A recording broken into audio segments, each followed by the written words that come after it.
Breaking news in Harnett County. Southbound lanes of I-95 are closed because of a fiery crash involving a large vehicle, possibly a tractor trailer, and two other vehicles as well. Now, this happened at exit 73 near Dunn, where traffic is backed up for miles and miles. Take a look at this video right here. Sky 5 is over the scene, and as you can see, it's a major situation there right now. Now, we've learned within the last 15 minutes that the truck driver was airlifted with serious injuries. WRAL's Keenan Willer is live near the scene. And Keenan, what can you tell us?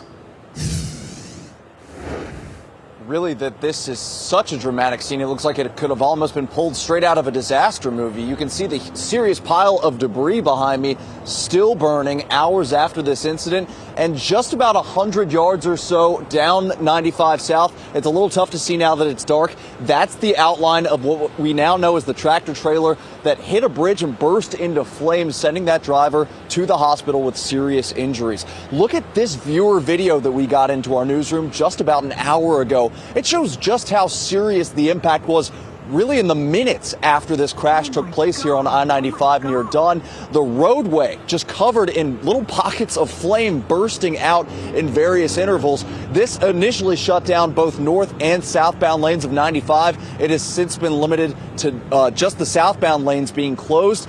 This all played out, we now know from State Highway Patrol, when this truck initially barreled into the side of a bridge here by Dunn. You can see it right there. That's the focal point of the investigation where they are centering on right now. The truck hit that bridge right there, burst into flames immediately, and kept going for about 50 yards or so. And during that time, two other cars actually wrecked while trying to avoid that flaming truck. One driver I actually overheard talking to State Highway Patrol. He said he had to drive through a wall of flame to get to safety. He said if he had driven the other way than the decision he made, he might have died in this crash as well. At this point, there is not a confirmed fatality. We know that the driver was sent to the hospital by airlift with severe burns, especially given the state of the truck right now. A complete shell that was completely incinerated.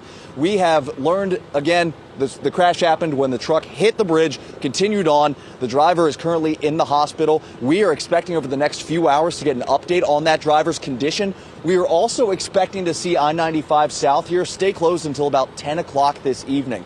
The one thing State Highway Patrol wants to reinforce is that drivers need to, for the next several hours, find another way around this area because there have been backups for miles for the last few hours. That's expected to continue for at least a little while. Julian. Keenan, we are all frozen in this newsroom just looking at that video behind you and everything you walked us through. What has been the expression of some of the drivers that you see in that area?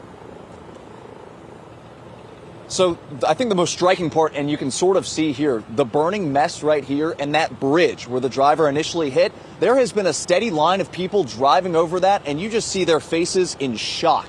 Some of them just stopping in the middle of the bridge and just looking at this scene, which again looks like it could have been ripped straight out of an action movie. There is such a mass of what looks to be really uprooted trees that were caught up in all of this fiery explosion and are still burning. That's another part of the reason that 95 South can't be reopened for at least the next few hours. They have to let this burn out before they can safely reopen the highway. They're also trying to get what could be some hazardous material from the shell of that truck pulled off 95. So northbound traffic safely on the other side of the divider there, it's still continuing. But for anyone who's trying to go down 95 South here, there is a ton of work and a lot of sanitizing and cleanup that has to be done before this is going to be a passable interstate once again.